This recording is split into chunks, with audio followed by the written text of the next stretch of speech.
विधातु त्रिवृते कृते श्रीनिर्वैत्येव सत्यम तथा पंचीकरणे भी समानो न्याय। ये बात है ना, ये मंत्र हो गया। एतद्धस्म वै तदिद्वागंस आहुः पूर्वे महाशाला महाश्रोत्रिया न नो अद्य कश्चन श्रुतम अमतम अविज्ञातम उदाहरिष्यतीति हेभ्य विदान चक्रुः। आते हैं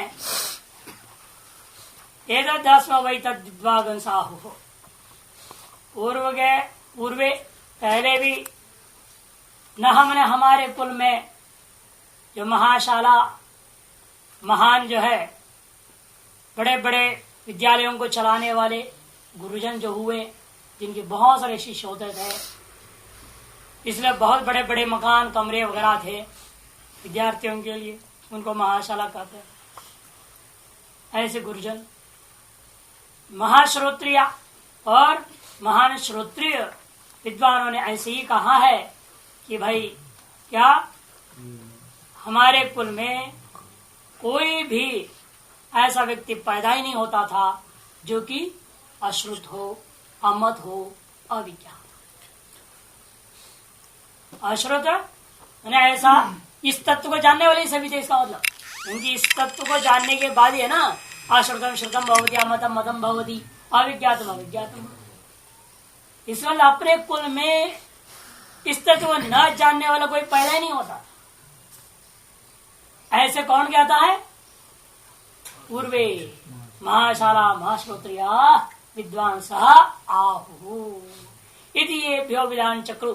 ऐसा इन लोगों से हमने भी जाना है, उन लोगों से एभ्य एवं सर्व विधान चक्र हो। परंपरा सब ज्ञात हो था कि भाई इस तत्व को जानने वाले सभी के सभी ऐसा ही होते हैं, महाशाला और महाश्रोत्रिया हो जाते हैं।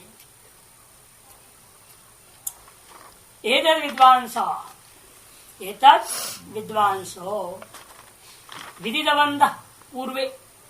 एतद् माने ये जो विचार चल रहा है जिस ब्रह्म तत्व का, उसको जानने वाले लोग विदितवन्तः पूर्वे अतिक्रांता, पूर्व काल में जो बीत चुके हैं। हाँ, ऐसे विद्वान पुरुष लोग जो कि महाशाला उन्हीं का विशेषण है, महाश्रोत्रिया जिनके बड़े बड़े गुरुकुल थे और महाश्रोत्र ब्रह्मनिष्ठ पुरुष लोग थे। आहुर्हव स्म वै किला, उन लोगों ने कहा था, क्या कहा कि मुक्तवंता इत्याह न नो नो मैंने अस्माकम, नह का नो बना है, नह मैंने अस्माकम कुले, न को बाद में अन्वय कर लेंगे।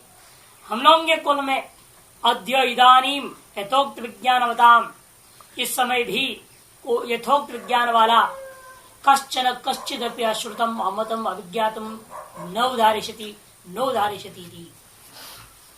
हमारे कुल में कोई ऐसा व्यक्ति नहीं हुआ जो इस तत्व को अश्रुत हो, अमत हो, अविज्ञात हो, ऐसा वो लोग कहा करते हैं। सर्वम विज्ञातम एव अस्मत्कुलीनानाम सद्विज्ञानवत्वाय अभिप्राय। कहने का अभिप्राय क्या है? हमारे कुल में जो भी होते हैं वो सब कुछ जाने हुए होते, सर्व विज्ञान वाले होते हैं। क्यों? सद्विज्ञानवत्ता, इनके सब तत्व विज्ञान वाले हैं, अतः सर्व विज्ञान वाले हैं। ते पुनः कथम सर्व विज्ञातवन्ता इत्याह, वे पुनः किस प्रकार से सब कुछ को जान लिए थे? एभ्यस्त्रिभ्य रोहितादि रूपेभ्य त्रिकृतेभ्य विज्ञातेभ्य सर्वमपि अन्य शिष्टम एवं एव इति विधान चक्र। क्योंकि उन्होंने इन्हीं तीन तत्वों के आधार पर समझ गया था, तेज, अप और अन्य। इन तीनों से समझ गया कि भाई ये तीन, क्योंकि सब कुछ जगत के जितने पदार्थ है त्रिवृत्तकरण होता हुआ त्रयात्मक के होने के नाते जो कुछ भी है इससे अतिरिक्त कुछ भी नहीं है। कहते त्रिभ्य मैंने त्रिभ्य कौन तीन? रोहितादि रूपेभ्य, जो रोहित शुक्ल कृष्ण रूप है और तेज अब अन्य रूप है, इससे त्रिवृत्त कृतेभ्यो विज्ञातेभ्य, जो हमारे सबके विज्ञान का विषय बन रहा है, त्रिवृत्त है, पंचकृत जो स्थूल भूत है, इनसे जो है ना सर्वमप्य अन्यच्छिष्टम, इनमें से इनसे ही जान करके इनके कारण परंपरा से पूर्व क्या है, वास्तव में सत्य वस्तु क्या है, इस प्रकार से उन्होंने सद विज्ञान सर्वमपि अन्यच्छिष्टम एवं जो कुछ भी निशेष भूत वस्तु है सबको एवं एवं इति, बस सारे के सारे पंचीकृत ही हैं, भौतिक ही हैं, इस प्रकार से उन्होंने निश्चय कर लिया। यदि विधान चक्र हो विज्ञातवंतो, ऐसा उन्होंने जान लिए थे। यस्मात् तस्मात्, जिसने जानते थे इसलिए ही सर्वज्ञा एवं सद विज्ञानात् आहु इत्यर्थः, इसलिए सत्य का विज्ञान के कारण से उन सबको सर्वज्ञ ही कहा जाता था। अथवा एभ्य विधान चक्र, अथवा इसका दूसरा अर्थ एभ्य विधान चक्र अग्नियादिभ्यो दृष्टान्तिभ्य, ये जो पूर्वोक्त जो अग्नियादि दृष्टान्त है उन्हीं दृष्टान्तों के माध्यम से सर्वम अन्य विधान चक्र इति तत्, इनके विज्ञान से ही सब कुछ अन्य को भी उन्होंने जान लिया था, ये इसका अर्थ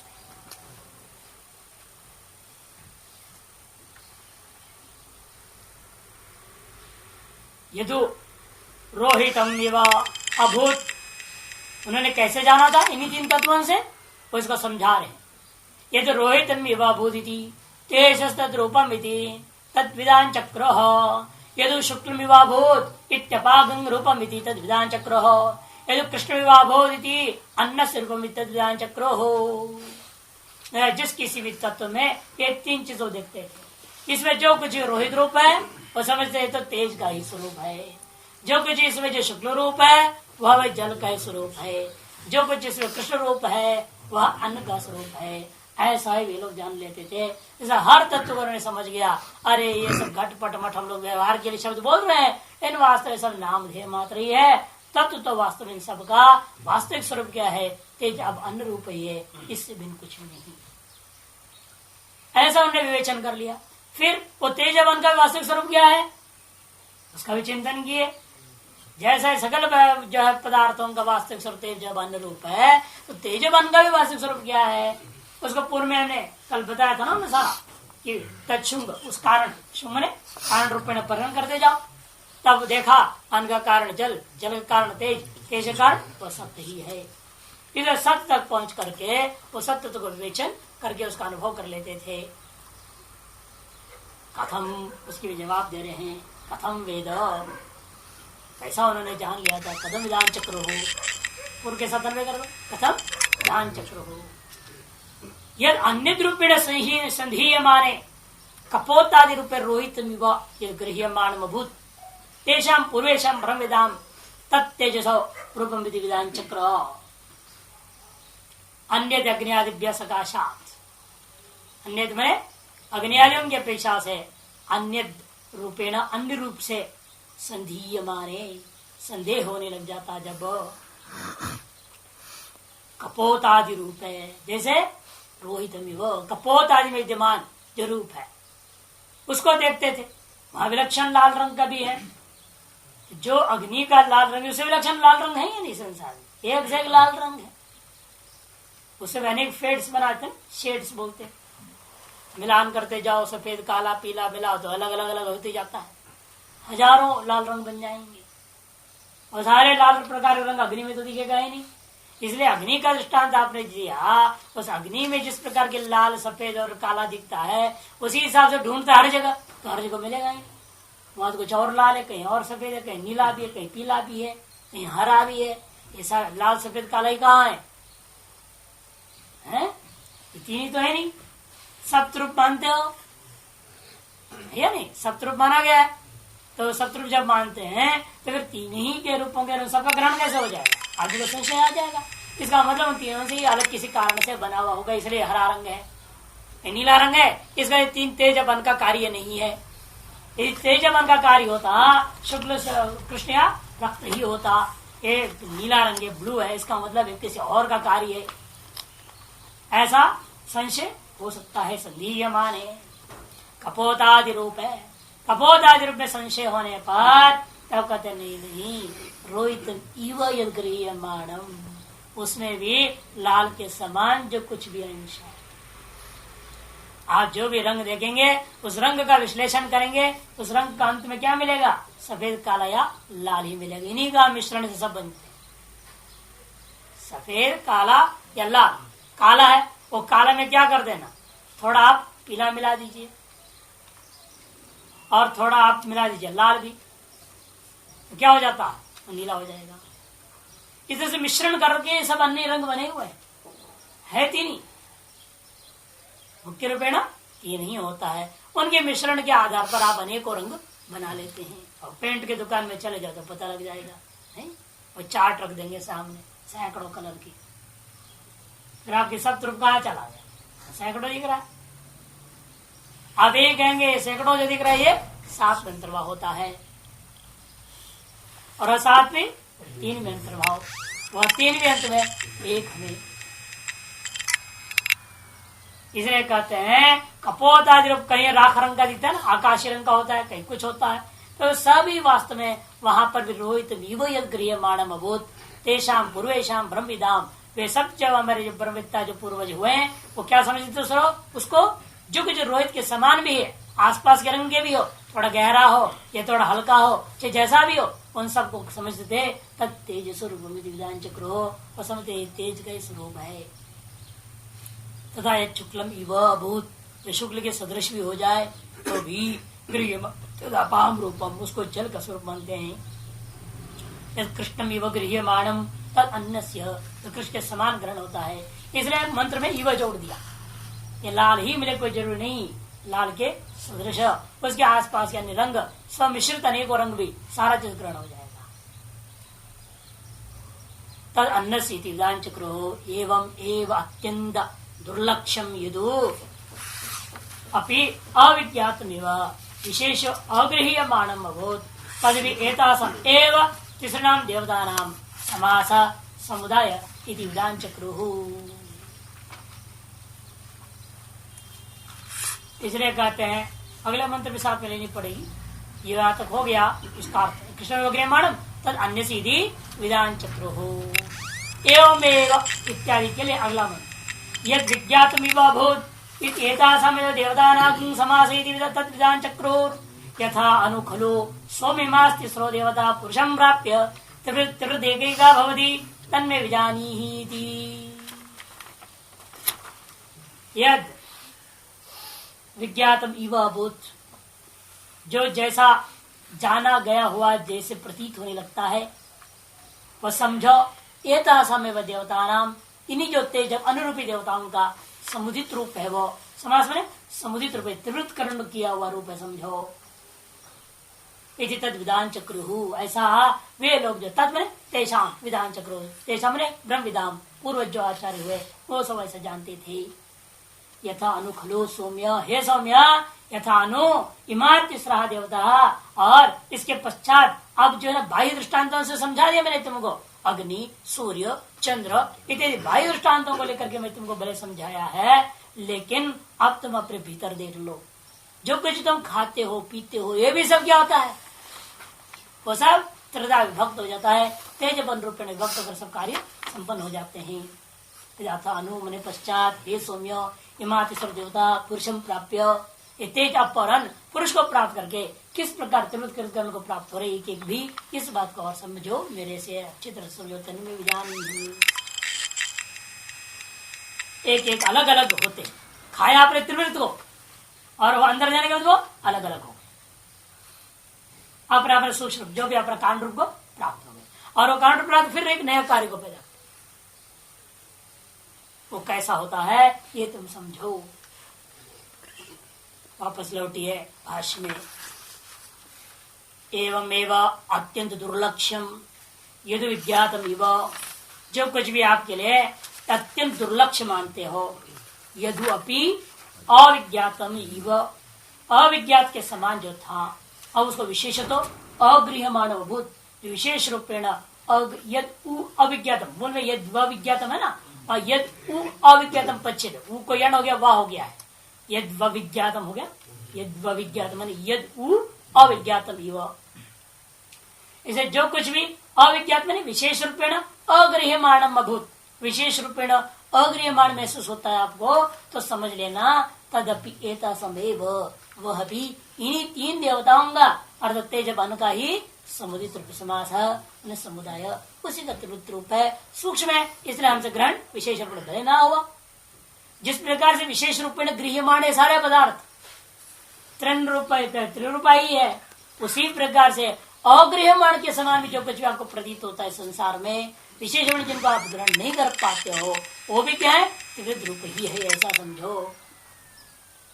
एवं तावत बाह्यम वस्तु अग्नियादिवत विज्ञातम, इस प्रकार से बाह्य सकल पदार्थों को पंचीकृत पदार्थ ही है, ऐसे सकल वस्तुओं को अग्नियादि दृष्टांत से आपने विज्ञात कर लिए। तथा इदानीम यथानुकलु हे सौम्य, आप उसी प्रकार के आप जो है क्या करना है, हे सौम्य, जिस प्रकार से इमा यथोक्ता तीसरो देवता, ये जो यथोपूर्वक जो तीन देवता है, कौन, तेज अप अन्न, पुरुषम शिरपाण्यादि लक्षण कार्यकरण संघातम प्राप्य, शिरपाण्यादि रूपा ये पुरुष जो कार्यकारण संघात वाला है, इसको प्राप्त करके पुरुषेण उपयुज्यमाना, पुरुष के द्वारा उपभुक्त होने पर त्रिवृत का भवती, किस प्रकार से जो है वो त्रिवृत जो वस्तु था एक ही करके अलग होकर के तत्कार रूप में पुनः हो जाते हैं। तन्मे विजानी ही निगत, मेरे द्वारा कहता हुआ उस तरह से व्याख्या करते हुए से तुम उसको समझो, ऐसा कह दिए।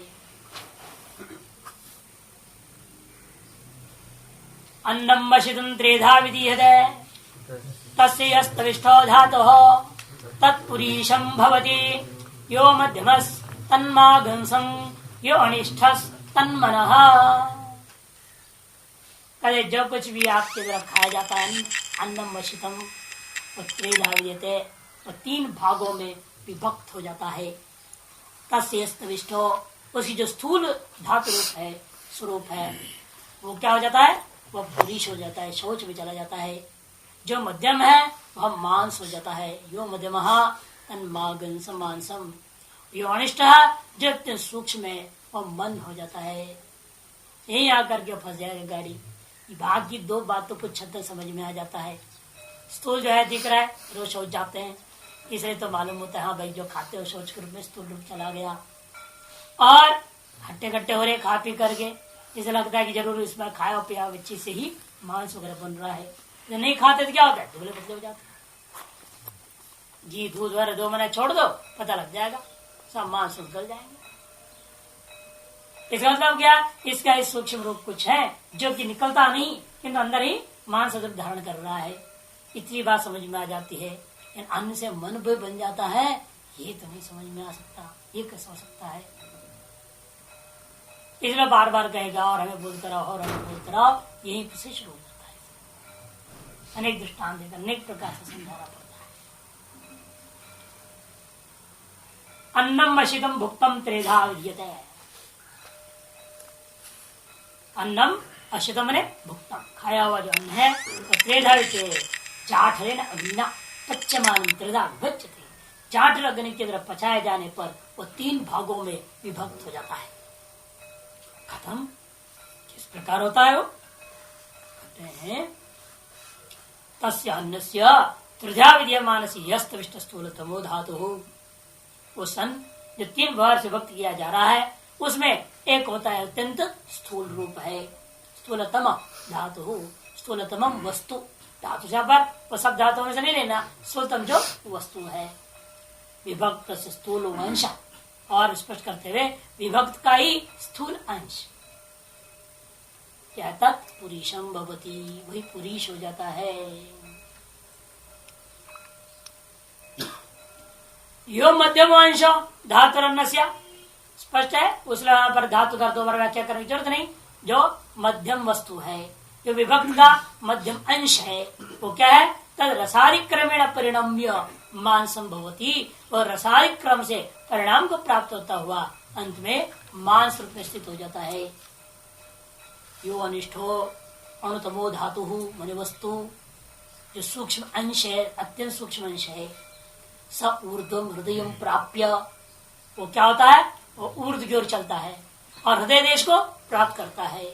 सूक्ष्मासु हिताख्यासु नाड़ीषु अनुप्रविश्य वागादिकरण संघात स्थितिम उत्पादयन् मनो भवति, मनोरूपेण विपरिणमन् मनस उपचयम करोति। और क्या करता है, सूक्ष्मासु हिताख्यासु नाड़ीषु, जो सूक्ष्म हिता नाम की नाड़ियां हैं उनसे अनुप्रविश, उनके अंदर प्रवेश कर जाता है और वागादिकरण संघात के साथ एकीभूत होता है। स्थिति उत्पादन, वाघ आदि कर्ण समूह में भी स्थिति को प्राप्त करते हुए, प्राप्त कराते हुए मनोभवती, अंत मन रूप धारण कर जाता है। अर्थात मनोरूपे न विपरिणमन, मन के रूप में विपरिणाम करता हुआ मन का ही उपचय करता है, यानी मन को और पुष्ट और जो सुदृढ़ बनाते जाते हैं। ततश्च अन्नोपचित मनसो भौतिकत्व में हुआ, इसे ये निश्चय हुआ अन्न से ही उपचय अपचय को प्राप्त कर रहा है, अतएव मन क्या है? भौतिक है। अन्य सब सिद्धांत ध्वस्त हो गया। जो अन्य लोग क्या मानते हैं, वो तो बिल्कुल नित्य है, परमाणु रूप है, निरवय है, ऐसा ऐसा मानते हैं ना, वो खंड हो गया। न वैशेषिक तंत्रोक्त लक्षण नित्यम निरवयं चेति क्रियते। वैशेषिक तंत्र सिद्धांत में कहा हुआ मन का जैसे यहाँ नहीं समझना, उनका विचार गलत है। वो कि श्रुति के अनुसार वो जो कैसा है, अनित्य है, सावयव है, और वो का तो नित्य निरवय है। वास्तव में ये मन अनित्य भी है और सावयव भी है। और नया किसी मन का भी ध्वंस मानते ना, 21 प्रकार के दुख ध्वंस में मन का भी ध्वंस उन्होंने इसलिए माना। ये वैशेषिक है जो नित्य और निरवय मानते हैं, और वो लोग अनित्य और निरवय मानते हैं। परमाणु रूप हम कह दिया ना मन, नैयायिकों ने परमाणु रूप मान लिया उसको, लेकिन फिर भी उसको कहते नहीं 21 प्रकार दुख ध्वंस के अंतर्गत तो मन का भी ध्वंस होता है। ऐसे कैसे होगा? जो परमाणु रूप है, परमाणु रूप को तो नित्य मानते हो, और जब उसका ध्वंस भी होता है मानोगे, एक तरह से उनके तो व्याघात से फंस जाते हैं। इधर नवीन नायकों ने कहा नहीं, हम तो वैसे जैसे मानेंगे परमाणु रूप है, नित्य निरवय, उसका ध्वंस नहीं होता। उसका ध्वंस फिर कैसे होगा? 21 प्रकार दुख ध्वंस के अंदर तो कहा ना, षड इंद्रियों का भी ध्वंस मानते हो, वो कैसे घटेगा? कहते उसका तात्पर्य है विषय संयोग का अभाव हो जाता है। आप मुक्त होने का मतलब क्या? विषय संयोग का अभाव हो गया, यही मन का ध्वंस। आवृत्ति जो विषय आकार वृत्ति बनाकर विषयों का जो साक्षात्कार होता है, उसके लिए तो मन माना आपने। इतना बुद्धियादि जो व्यवहार का जो साक्षात्कार का कारण है, उसी का नाम सर्वव्यवहार हेतु बुद्धि ज्ञानम कह दिया। पारस ज्ञान का जो कारण है उसका नाम मन कह दिया आपने। वो जो करण रूपा मन है वो ज्ञान पैदा नहीं करता। उनके यहाँ के आत्मा में ज्ञान को मन ही पैदा करता है ना। आत्मा ज्ञान रूप तो है नहीं, आत्मा ज्ञान स्वरूप नहीं है। आत्मा में ज्ञान पैदा होता है। कौन पैदा करता है? मन पैदा करता है। मन आत्मा से पैदा हो जाता है। इसे उन न्यायिकों के हिसाब से क्या हो जाता है, उनका कहना है मन आत्मा के साथ सहयोग करना बंद कर देता है, अगर ज्ञान उत्पन्न नहीं होता संसार का, इसी का नाम मन का ध्वंस। जैसे आप भी कहते हैं क्षीयन्ते चासे सर्वकर्माणि तस्मिन् दृष्टि बराबर है ना। अब वहां पर क्या है? फिर शरीर भी है, बाधा बाधा समझ कर वृत्ति भी मानते हो, जीवन मुक्त की व्यवस्था भी देते हो। ये कैसे चलेगा? ये भ्रमित भ्रमित भगवती हो गया और ब्रह्म जगत पैदा ही नहीं हुआ है, ये सब कैसे चलेगा? है? तब आपने वहां प्रारंभ की कल्पना कर ली। जिसको दिखाई दे रहा है वो जीवन मुक्त करके भान होता है, संसार है, जीवन मुक्त है, उनके लिए व्यवस्था देने के लिए हमने प्रारंभ कर्म मान लिया। और प्रारंभ कर्म आदि का होने के शरीर आदि रहते हुए भी अब कहते क्या, वो जो जीवन ब्रह्म ज्ञानी है उसका शरीर का कोई क्रियाकलाप से कोई संबंध, शरीर चल रहा है, सब व्यवहार हो रहा है, फिर भी इनका साथ कोई संबंध नहीं। तब हम कहेंगे मन अपना सारा क्रियाकलाप करता रहेगा, मिथ्या चलती रहेगी, लेकिन उसका मन का आत्मा के साथ कोई संबंध नहीं। तब उनकी यहाँ व्यवस्था नहीं बन पाती। इसीलिए यदि मन का आत्मा के संबंध में तो व्यवहार ही नहीं हो सकता। कि सर्वव्यवहार है तो बुद्धि ज्ञान हम कर रखते हैं। व्यवहार का कारण ज्ञान, ज्ञान का कारण मन, और मन यदि आत्मा से संयोग नहीं करेगा तो ज्ञान ही पैदा नहीं करेगा, व्यवहार कैसे होगा? व्यवहार ही नहीं हो सकता। इसे उनकी जीवन मुक्त व्यवस्था आदि बनता नहीं है उचित। यद्यपि मनोस्य दैवम चक्षुरिति, लेकिन आगे इसी चांदोग्य में 8, 12, 5 में 8, 12 एक करके दिए 8, 12, 5 में मनोस्य दैवम चक्षुर इत्यादि कहा गया। वो कैसे घटेगा? फिर दिव्य है यदि वक्षति, दिव्य का मतलब क्या? दैवी रूप है कहा दिया। दैवम मैंने पूर्व पक्ष कहता है, दैवम मैंने नित्यम अर्थ कर दो दैवम का, इसलिए वो दिव्य है, जो नित्य हो दिव्य। क्या कहते नहीं नहीं, तदपि नित्यत्व अपेक्षा, वो उसकी नित्यत्व के कारण से दैव करके नहीं कहा दिया। उसकी दिव्यता जो है नित्यत्व होने के नाते दिव्यता नहीं तरी, फिर किसकी अपेक्षा से कहा दिया गया? सूक्ष्म विवहित प्रकृष्ट आदि सर्वेंद्र विषय व्यापक अपेक्षा। एक तो सूक्ष्म, दूसरा हम सब के लिए क्या है, आंख वगैरह तो दिखाई दे रहा है, इनका ऑपरेशन वगैरह भी कर दिया जाता है। मन के ऑपरेशन करो, नहीं कर सकता कोई, वही थे पकड़ में आता है नहीं ना, वो पकड़ में आए तो भाई काम बंद जल्दी हो जाता। पकड़ में आए चाहे मन, उसको तुरंत मुक्ति के लिए ऑपरेशन कर देते नहीं, उसके अंदर इंजेक्शन दो, उसके एक इंजेक्शन देते वैराग्य की बना लेते फिर ना। भाई पकड़ में आवेगा तब ना। अब जैसे आप आंख देख रहे हैं, गोलक देख रहे हैं, समझ रहे हैं, इसके लिए अनेक प्रकार दवाई नहीं बनाया, हर चीज के लिए दवाएं बन गई। क्यों? ये चीज पकड़ में आ रहा है, क्या चीज देने से क्या होगा, क्या चीज देने से क्या नहीं होगा, वो तो एक्सपेरिमेंट होते रहता है। रिसर्च एंड डेवलपमेंट डिपार्टमेंट होते ना, R&D सब जगह होते हैं। क्यों R&D बनाया? इसलिए ना कि देखते रहते हैं उसको, ये दवा डाल के देखो क्या होता है। वो खराब हो तो कोई बात नहीं, हजारों मरीज रहे, मुर्दों की आंख उठा के लाया जाता है, किया जा रहा है एक्सपेरिमेंट। मुर्दे जब पोस्टमार्टम जाते तो क्या मिलता है? चमड़ा चमड़ा बाहर आता है, कुछ भी नहीं रहता, हड्डी चमड़े के अलावा अंदर का सारा माल निकाल देते हैं। वो सब एक्सपेरिमेंट में लगा रहता है सारी चीजें, और फिर उसके आधार पर वो फिर एक्सपेरिमेंट करते करते परीक्षण करते हुए दवाएं नहीं तय करते हैं। ऐसी स्थिति हो तो एक चीज डालोगे तो ठीक हो जाता है, एक चीज डालोगे तो खराब हो जाएगा। ऐसे करके वो सब अनुसंधान करते ही रहे। जैसे मन में पकड़ में आता तो हम लोग भी बना लेते हैं उसकी भी दवाई, फिर क्या डालने से जो इसको प्रसन्न रहेगा, क्या डालने से दुखी होता है, कौन सी इंजेक्शन देने से कैसे बनेगा, उसकी क्या क्या चीजें दी जाए। जैसे आयुर्वेद में तो बहुत सारे हैं ही हैं, और योग सूत्रकार ने कहा मणि मंत्र औषधि इन सबसे भी संभाल कर सकते हैं। मन को इसे उसी इन चीजों से हम तैयार कर सकते हैं कि अन्न से मन बनी रहा है, कि दवाई रुपये अन्न खाओ, उसे मन में जाएगा ना उसका असर, और उसी समाधि में भी जा सकते हैं। इन्हों प्रक्रिया हम लोग मंत्र मणि औषधि सब भूल गए हैं, पता है नहीं, सब लोप हो चुका है। अब एक ही रास्ता है, बस रटो रटो वेदांत, न मंत्र प्रयोग करना जानते हैं, किसी मंत्र का विधि विधान पूरा ही नहीं है, न देवता का ज्ञान, न छंद का ज्ञान, न किसी चीज का ज्ञान, जपे जा रहे केवल। न ये भी पता है मंत्रों पर किस किस क्या विशाप है, शाप विमुक्ति कैसे किया जाए, उसकी मुद्राओं का क्या स्वरूप है, किन मुद्राओं से आह्वान वगैरह कैसे किया करना है, कुछ सब लोप हो गया। बस शिव कर रहा है बैठे बैठे। किसी भी मंत्र का यही स्थिति हो चुका है, लगभग सभी मंत्रों का पूर्ण विधि विधान लुप्त है, कलयुग में है ही नहीं, सब अधूरा अधूरा है। और जितना है उतने भी नहीं कर रहे हो, बात अलग चीज है। तो पूरा होता तो कौन से बड़ा काम हो जाता है, जितना है वो भी नहीं कर रहे हैं, तो पूरे रहते भी तो क्या फर्क पड़ता। तभी करना नहीं है आदमी को, तो नहीं है करेगा। कर्तुम अकर्तुम अन्यथा कर्तुम शक्यम, अन्यथा करने में ही शक्य हो गया है, और कर्तुम अकर्तुम तो छोड़ दो, वो दो विकल्प तो खत्म हो गया। अब जो भी है सब अन्यथा करण में ही लगे हुए हैं।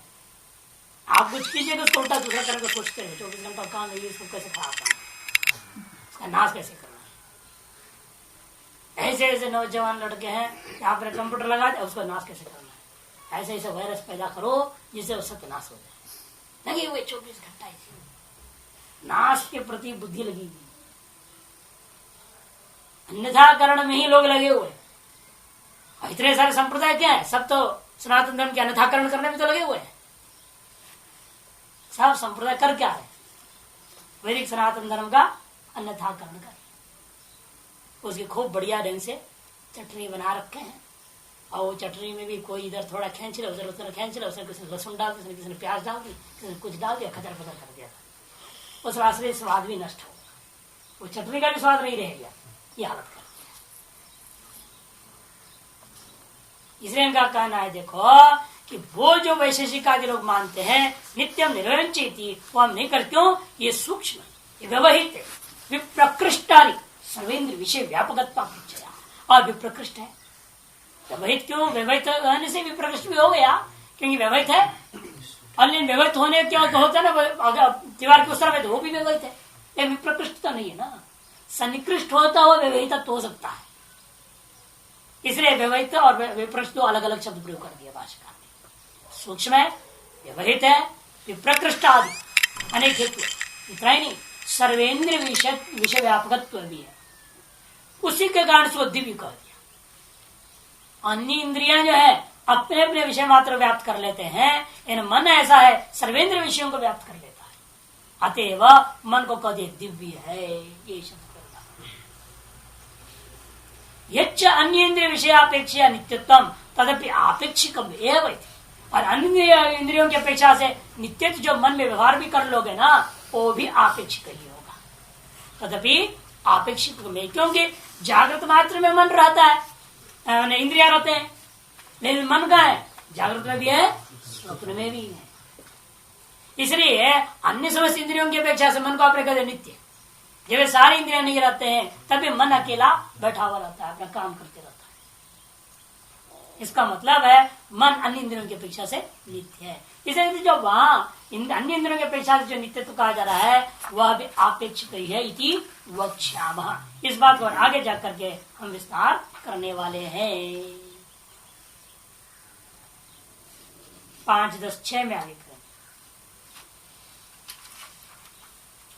अच्छा, सद एक में द्वितीयमिति श्रुते है, और क्योंकि नित्य कौन है?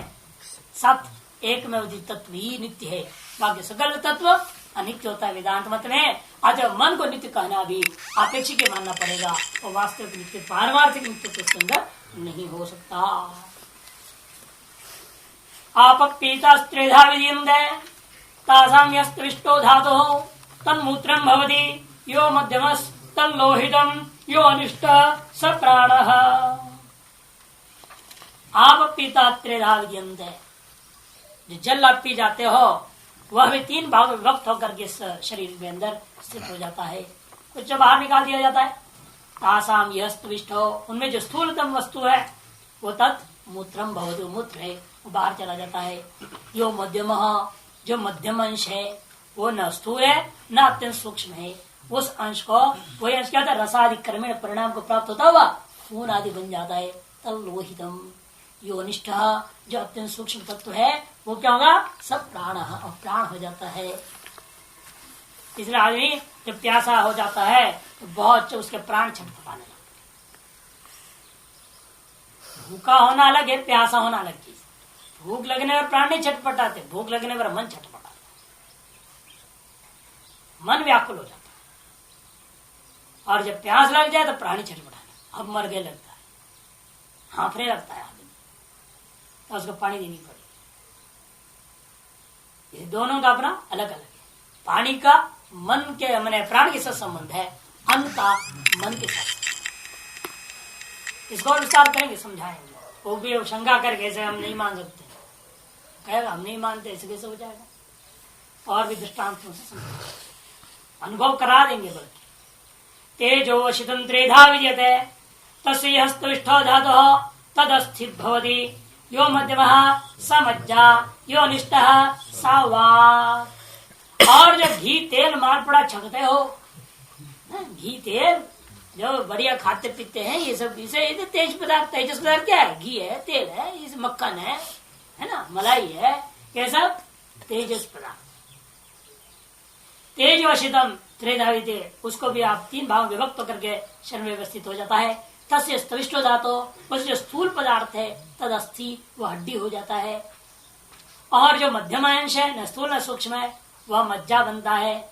और जो अत्यंत सूक्ष्म है वह वाणी की उपस्थित हो जाती है। इसलिए वेद पार्टियों को पहले घी पिला दिया जाता है, भाई घी पीजिए अच्छी तरह से। ब्राह्मण लोग ऐसे घृत प्रिय होते थे, हर चीज में जो घी डाल डाल के खाए पिए,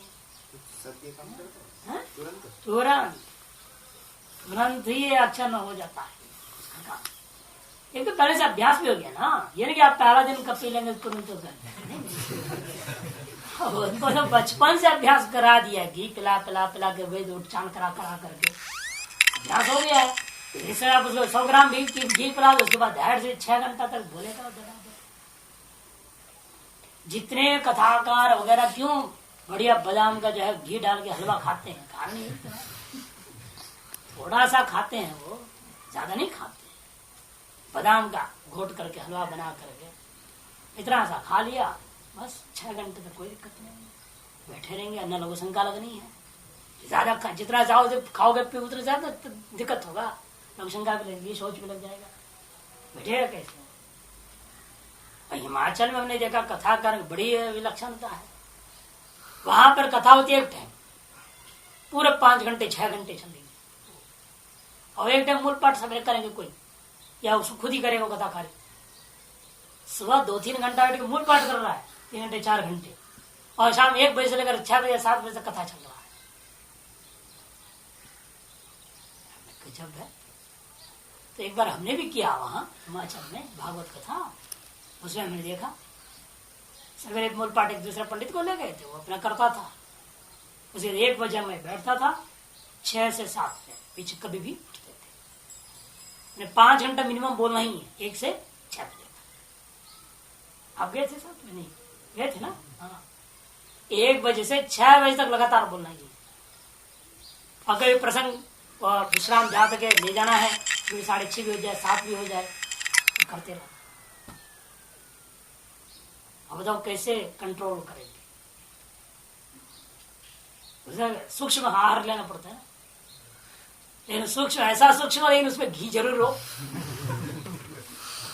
और पौष्टिकता भी रहे, कमजोरी ना पड़ जाए, थक ना जाए, है ना।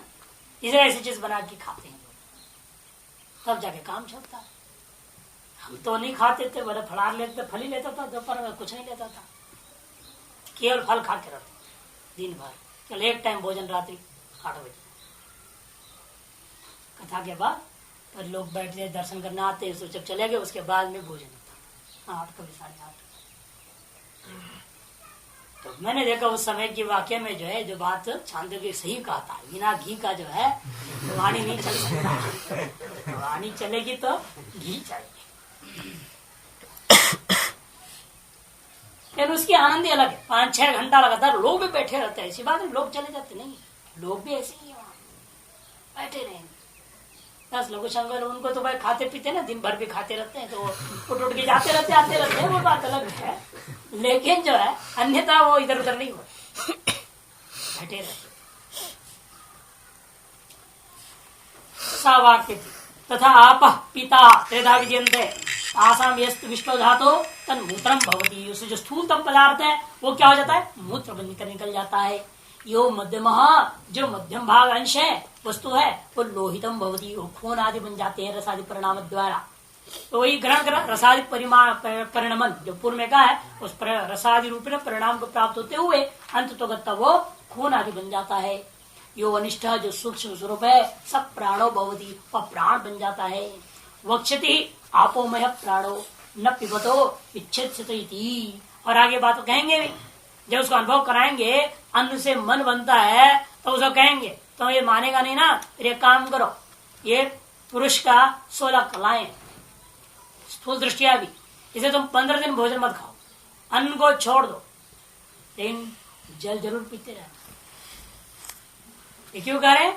अब वहां कहेंगे यदि जल नहीं पियोगे मरी जाओगे, इसे जल पीते रहो, खाओ कुछ नहीं, फिर आना मेरे पास। देखो लौटा, उसको बोलो ऋग्वेद का पाठ करो, कुछ भी याद नहीं, उसका मन बिल्कुल फेल हो गया। फिर गए यजुर्वेद, कुछ भी बोलो, कुछ भी नहीं आया, सब कुछ भी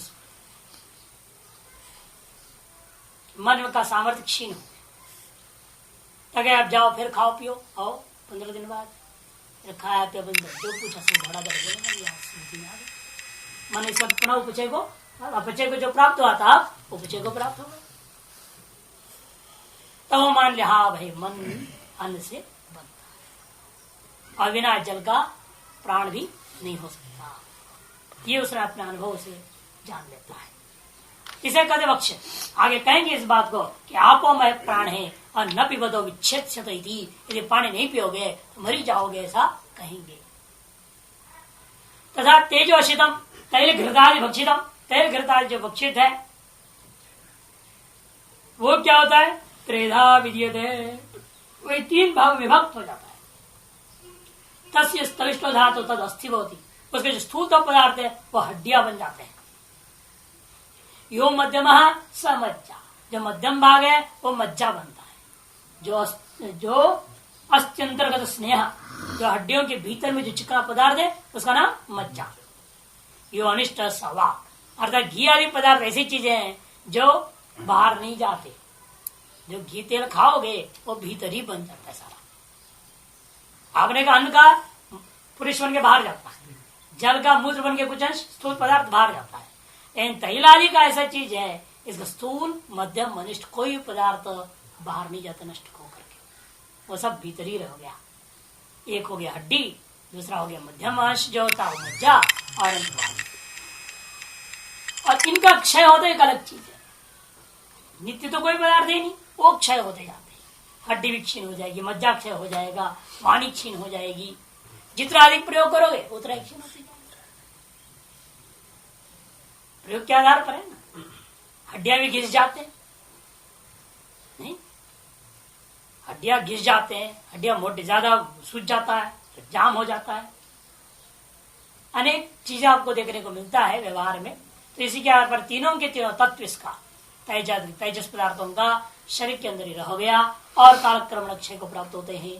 तैल घृतादि भक्षणाधि वाग विशदा भाषणे समर्था भवती प्रसिद्ध लोक, लोक में बात प्रसिद्ध भी है। जो तैल घृतादि का भक्षण से ही वाग विशद होकर के भाषण आदि करने में अत्यंत समर्थ हो जाता है। अन्नमय गंग सौम्य मना आपोमय प्राण तेजोमयी वाग इति भूय एव मां भगवान विज्ञापयत विधि तथा सौम्यति होवाच। इस प्रकार है सौम्य, यह मन अन्नमय है और प्राण आपोमय है, जलमय है, और वाणी जो तेजोमय है। यह सुनकर बोलने लगा, हे भगवान विज्ञापयत मां भूय एव, आप इस बात को और बढ़िया ढंग से समझाइए। इसमें अभी हमें कई बातों के विषय, कई विषय में संशय समझ में नहीं आया ठीक ठीक आपकी बात। तो पिताजी भी कहते तथा सौम्यति होवाच, सौम्या ठीक है, मैं और दृष्टांत से समझाऊंगा। यदि एवं अन्नमय में सौम्य मन आपोमय प्राण तेजमयी वाक्, क्या संशय का कारण? ये तो शब्दार्थ तो स्पष्ट है मंत्र का, लेकिन उसने क्यों कहा और मुझे समझाइए, उसका पीछे बताए। ननु केवल अन्न भक्षण अकुपवित है, चूहा वगैरह ऐसा है ये केवल अन्न भक्षी होते हैं। आपने कहा ना अलग से घी नहीं खाते, अलग से जो है पानी नहीं पीते, केवल अन्न भक्षी भी है। उनका फिर वाक कैसे चलेगा? घी तो खाए नहीं, वो चिक चिक करते रहते, बोलते रहते दिन भर, कैसे बोलते? उनकी वाणी नहीं होनी चाहिए। जो जल नहीं पीते तो प्राणी मर ही जाना चाहिए था, केवल मन ही मन उसका बनना चाहिए। ये कैसा हो रहा है? वाको प्रवृत्यो वाग विनः प्राणवंतश्च दृश्यन्ते तथा अपमात्र भक्ष्यः, जल मात्र को पी करके रहने वाले भी है। सामुद्रा मीन मकर प्रवृत्यो, समुद्र में रहने मीन मकर आदि ऐसे हैं, उनके अंदर मन देखने को मिलता है, वाणी भी मिलती है। उनका केवल प्राण प्राण होना चाहिए। फिर मनस्विनो वाग विनश्च तथा स्नेह पानाम अपनी प्राणवत्तम, केवल घी आदि पी के रहने वाले भी हैं। वो प्राणवत्तम मनस्वित्व, उन्हें प्राण कर मनस्वित्व दिख रहा है। उनमें केवल वाणी होनी चाहिए, ये सब नहीं होना चाहिए। प्राण और मन नहीं होना चाहिए। जो अन्न खावे केवल उसे केवल मन रहना चाहिए, प्राण और वाक नहीं होना चाहिए। जो केवल जल पीता है उसका प्राण होना चाहिए, मन और वाणी नहीं होना चाहिए। जो केवल घी पीवे घी आदि उसका वाणी बने रहे, मन और प्राण नहीं होना चाहिए। ऐसा अनुमान करेंगे। यदि आप एक कह देते हैं अन्नमय में सौम्य मना आपो में प्राण, हम अनुमान कर सकते हैं इसे। चानुमेयम यदि संति तत्र कथम अन्नमय में सौम्य मन इत्यादि, फिर भी आप कहते नहीं उनमें सब चीज रहता है, फिर कैसे रहता है? फिर किस प्रकार से रह रहा है? फिर आपने किस आधार पर बोल दिया अन्नमय में सौम्य मना? ये कैसे आपने कहा? केवल अन्न खाने वाले के अंदर भी मन भी है, वाणी भी है, प्राण भी है। केवल जल पीने वाले भी तीनों है, केवल घी खाने वाले भी तीनों चीज रहता है। फिर आपने कैसे कहा दिया अन्नमय में सौम्य मना? कथम अन्नमय सौम्य मन इत्युच्यते, फिर नैष दोष सर्वस्य त्रिवृत कृतत्वात् सर्वत्र सर्वभूत है। सारा वस्तु त्रिवृत कृत है। जो अन्न आप खा रहे हो उसमें भी है। अन्नों से पृथ्वी प्रधान है, लेकिन जल नहीं, ऐसी बात नहीं। जल भी है उसमें, तेज भी है उसमें। इस त्रिवृत कृतत्वात् सर्वत्र सर्वभूत है। सर्वत्र सब चीज की उत्पत्ति हो जाती है। नहीं अदृकृतम अन्नम अश्नाति कश्चित आपो वा अदृकृता पीयन्ते तेजो वा त्रिवृतकृतम अश्नाति कश्चित् इति अन्नादानाम आखु प्रवृत्तिनाम वाग्वित्तम प्राणत्वं च इत्यादि अविरुद्धम। के संसार में ऐसा कोई जंतु नहीं है, कोई जीव नहीं जो केवल अन्न को खाता हो, जो कि अत्रिवृत केवल मिलेगा ही नहीं तो खाएगा कहां से वो। अत्रिवृत कृतम अन्नम न अश्नाति कश्चित। और आपोवातिकृत जल जो अत्रिवृत है उसको केवल जल को पीने वाला इस संसार में कोई नहीं मिल सकता। तेजो वा त्रिवृत कृतम अश्नाति कश्चित, न सब जगह में होगा। और तेज जो अत्रिवृत तेज मात्र हो उसको कोई खाता पीता हो ऐसा भी आपको कहीं नहीं मिलेगा। इसलिए जो कुछ भी अन्नादानाम या अपभक्षिणाम तेज प्रकृति का भक्षण करने वाले लोग हैं, इन सभी में वाग्वित्व प्राणवत्व मनस्तु तीनों के तीनों जो दिखाई दे रहा है इसको कोई इसमें विरोध नहीं है। इत्येवं प्रत्यायित श्वेत केतुरा, इस प्रकार से जानता हुआ श्वेत केतु ने कहा भूय पुनरेव माम माम भगवान अन्नमय स्वमन इत्यादि विज्ञापयतु दृष्टान्तेन अवगमयतु। इसीलिए ऐसा समझता हुआ उसने सोचा इसलिए केवल अन्न को खाने वाला संसार में नहीं मिलेगा, केवल जल को पीने वाला भी नहीं मिलेगा, केवल जो है पृथ्वी अपने आपका तेज को पीने वाला कोई नहीं मिलेगा। जो भी ले रहा है त्रिवृत्ति ले रहा है। ये आप कैसे निश्चय करोगे? अन्नमय ही मन है, आपोमय प्राण निश्चय कैसे होगा? वो समझ नहीं रहा ना। प्राधान्य तो कैसे है? प्राधान्यता से ही हो गई कैसे मालूम होगा? हम की प्राधान्यता से ही हुआ है, निश्चय कैसे करूंगा? हम जो भी खा रहे हैं सब त्रिवृत है। त्रिवृत में से कौन सा किसको बना रहा है ये कैसे पता चला? कि जब आप भोजन करते हैं केवल भोजन तो नहीं खा रहे हो, पानी पीते हो, उसे घी तेल लगा हुआ है छोंक में, तीनों ही जा रहा है। अब जब तीनों ही जा रहा है, तीनों ही मिलके काम कर रहे हैं, तो ये कौन है? तीनों मिलके मन हो गया, तीनों मिलके वाणी हो गई, तीनों मिलकर के प्राण हो गया। ऐसे क्यों नहीं बोलते? ऐसे ये लेकिन नहीं पता चल गया ना। आपके इस फैक्ट्री के अंदर घी जो है ना सीधा जाकर के मन बन रहा, वाणी बन रही है, अन्य जो सीधा मन बन रहा है, ये कैसे निर्णय होगा?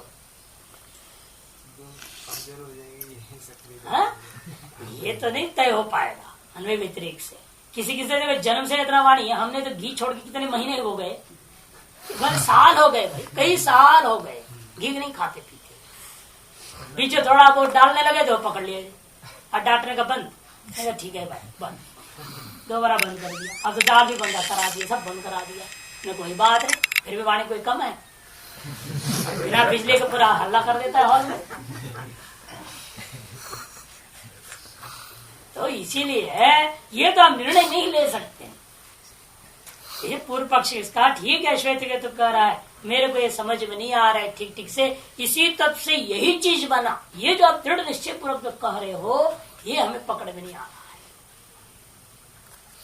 इत्यादि विज्ञापन दृष्टांत, इसलिए उसने कहा अन्नमय स्वमन इत्यादि वचन जो आपका है इसको और भी दृष्टांत से सम्यक प्रकार से बोध कराइए। न अद्यापि अस्मिन नृत्य समय निश्चय हो जाता, अद्यापि समय भी इस विषय में मेरे को समय निश्चय नहीं हो पाया है। यस्मात् तेजोबन्नमयत्वेन अविशिष्ट देह, तेज अब अन्नमयत्व आ गया ना, अविशिष्ट इस देह के अंदर एक कस्मिन् उपयुज्यमानानि अन्न अप स्नेह जातानि। एक व्यक्ति ने क्या किया, इस एक ही शरीर के अंदर अलग घी डाल के देख रहा है क्या? नहीं, जो डाल रहा है आपने ही कहा सब त्रिवृत है। जो भी मैं डालूंगा, जिसको मैं घी करके डाल रहा हूं उसे भी पृथ्वी है, उसे भी जल है, वो केवल तेज है नहीं। इसलिए कहता है इस एकस्मिन् देहे तेजोबन्नमयत्वेन विशिष्ट एकस्मिन् देहे उपयुज्यमानानि अन्न मानानि अन्न स्नेह जातानि अनिष्ट धातु रूपेण मन प्राणवाचो उपचिन्वन्ति स्वजात्य अनतिक्रमेण ये तो दुर्भुज्ञेयम आ गया ना। वह अपना अपना स्वरूप का स्वभाव को जो अतिक्रमण न करता हुआ, जो तेज ने वाणी को और अन्न ने मन को, जल ने प्राण को बनाया है, ये बात जो ना हमें दुर्विज्ञ है। इति अभिप्रायो अतो हुए वैत्याद्या, इसलिए उसने कहा और ये मेरे दृष्टांत समय समझाइए। तदेव मुक्तवंतम तथा अस्तु सौम्येति होवाच, ऐसा कह जाने पर पिता ने भी हे सौम्य तथास्तु कह दिया। पिता शृणुअत्र दृष्टान्तम यथेदुपपत्ते यत् पृच्छसि, जो तुम पूछ रहे हो यह बात किस प्रकार से उत्पन्न हो सकता है, इसके बहुत सुंदर दृष्टांत से समझाएंगे। ओम